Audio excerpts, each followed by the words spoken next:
suficiente para garantir o policiamento no restante da cidade?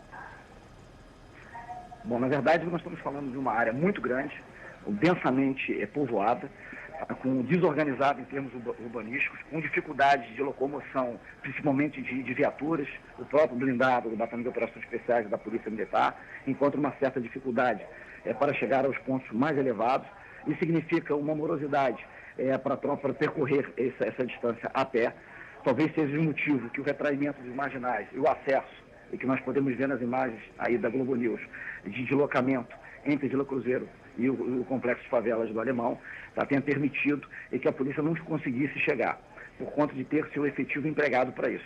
Isso mostra também uma ideia também, uma tentativa de evitar o confronto por parte da força policial, embora essa incursão em aonde foi feito e da maneira que foi feito, era realmente para diminuir, quebrar a espinha dorsal dessas ações que estão sendo perpetradas aqui na cidade do Rio de Janeiro desde o início da semana.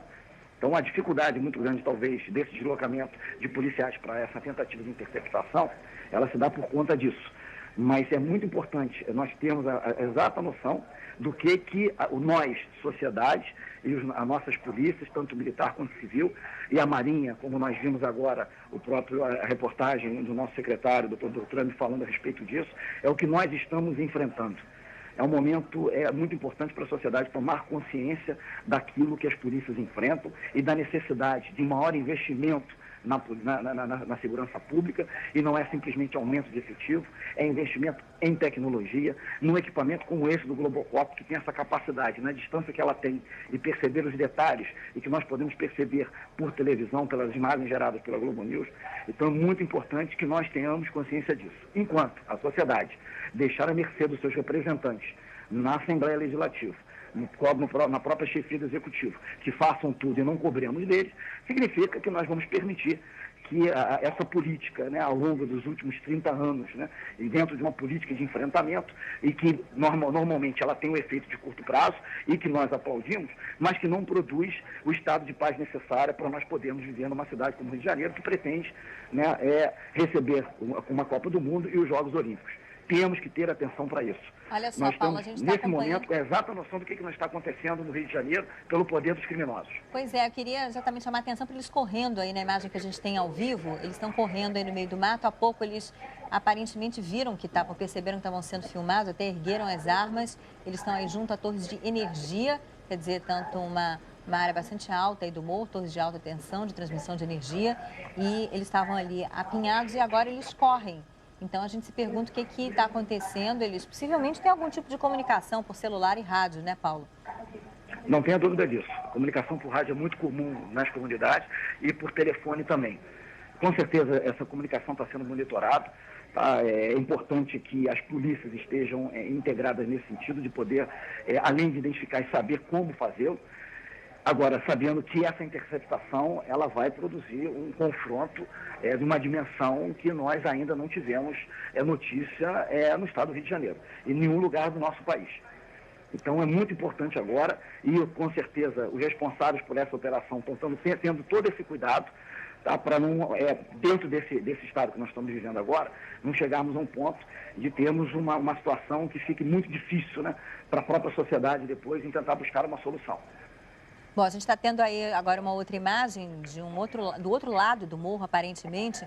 A gente vê ali um barraco, um casebre, a gente não sabe se é abandonado. Mas, quer dizer, eles estariam já dando a volta, quer dizer, já estariam do outro lado desse morro em direção ao Alemão, seria isso, Paulo? Provavelmente, quando essas casas mais humildes, quanto mais alto, mais longe do asfalto, significa que esse é o limite das casas do complexo de favelas do Alemão. Significa que eles já estão chegando próximo às residências, os barracos, as residências das pessoas que moram na parte mais alta do morro, que normalmente são as casas mais humildes. Significa que eles já estão chegando ao seu objetivo.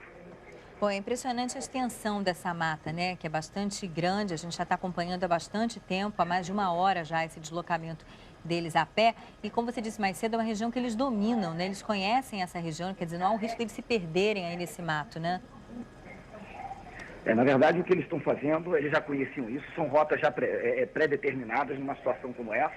mas o que nos causa espanto é realmente o grande efetivo, o deslocamento maciço dos traficantes do Vila Cruzeiro para o Complexo do Alemão. Então isso mostra que agora, que o objetivo que se tem de ocupar o Complexo do Alemão vai ser um objetivo significativo, mas talvez nós tenhamos aí as maiores resistências, e muito maiores em relação a qualquer ação da polícia já realizada no Rio de Janeiro por conta do que nós estamos vendo agora. Nós estamos vendo Vila Cruzeiro. Vamos agora somar esse grupo da Vila Cruzeiro com as pessoas que estão no Complexo do Alemão, que é reconhecidamente um número muito maior. Aí nós vamos ter a exata dimensão do que a polícia está enfrentando nesse momento, do que a sociedade está enfrentando nesse momento aqui no Rio de Janeiro. Bom, e aí a gente se pergunta, né, como você assinalou, um blindado não chega a esse local. Qual seria a forma de deslocamento possível? Como é que a polícia podia chegar aí nesse local? Olha só, agora rapidamente uma imagem ali de veículos queimados, porque encontra a imagem desse deslocamento dos bandidos por aquela estradinha que fica nesse morro entre a Vila Cruzeiro e o Complexo do Alemão. Então, como eu dizia, Paulo, um blindado não chega aí. A polícia devia tentar chegar aí e de que forma? Na verdade, existem aeronaves que têm uma capacidade de transporte de efetivos, tá, em termos pelo menos 20 homens, que deveria ser disponibilizado para a polícia, nesse caso, para poder deslocar efetivo de um ponto para o outro. E aí sim, mas não só uma aeronave, mas pelo menos 2 ou 3 aeronaves que pudesse fazer um deslocamento maciço de um efetivo que seria, que desembarcaria num outro ponto, próximo da onde o acesso, onde eles passariam, que poderia se prever isso, e eles iriam organizar uma operação para poder interceptar esses criminosos. E a polícia a polícia não tem hoje essas aeronaves, não dispõe. Na verdade, a Polícia Civil tem uma aeronave, que é o HUH, é esse chamado do caveirão aéreo, né, que é uma unidade, uma aeronave que começou a ser empregada na Guerra do Vietnã e ficou muito famosa por conta da sua efetividade de transporte de efetivo e seu poder de fogo do ar para a terra. Tá? Isso nós estamos falando de uma ação de guerra, mas essas unidades, que ela é blindada, essa aeronave da Polícia Civil, ela é blindada, e a Secretaria de Segurança Pública tenta comprar para a Polícia Militar e até agora não conseguiu, né, seria um equipamento que poderia ser muito útil nesse momento. Bom, e de qualquer maneira, um helicóptero não blindado estaria correndo o risco de ser alvejado ali pelo armamento do qual os criminosos dispõem, né? Exatamente. Então, dentro de um contexto Rio de Janeiro que nós estamos vivendo hoje, um equipamento esse mostra-se fundamental nessa situação que nós estamos presenciando agora pelas imagens da Globo News. Essa tese plausível. Olha, impressionante essa imagem, Paulo. Vamos falar um pouquinho dela, que a gente está vendo um verdadeiro exército de homens armados andando agora calmamente, já numa área com casas, né? Isso já seria o começo do Complexo do Alemão? Exatamente, eles conseguiram chegar à região mais urbanizada dessa área do Complexo do Alemão, a parte mais alta.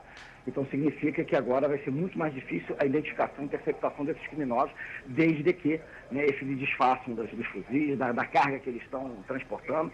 Podemos verificar que vários deles estão com mochila nas costas.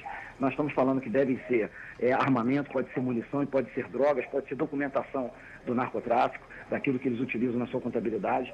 Então, facilmente eles podem desfazer isso, colocando e guardando, escondendo nas próprias casas do Complexo do Alemão. E ficaria muito difícil, nesse momento agora, para a polícia tentar identificá-los, interceptá-los e confrontá-los. E o que deve acontecer? Os traficantes do Alemão devem acolher aí esses criminosos que estão chegando lá, ou pode haver algum tipo de confronto? Não, na verdade, eles vão agora tentar coexistir ali, e significa que um grande efetivo, né, dessa região, e que vai tornar muito mais difícil, né, a ideia que se tem, como se foi noticiado pelo governador do Estado, que os próximos objetivos das UPPs seria o Complexo do Alemão e a Rocinha.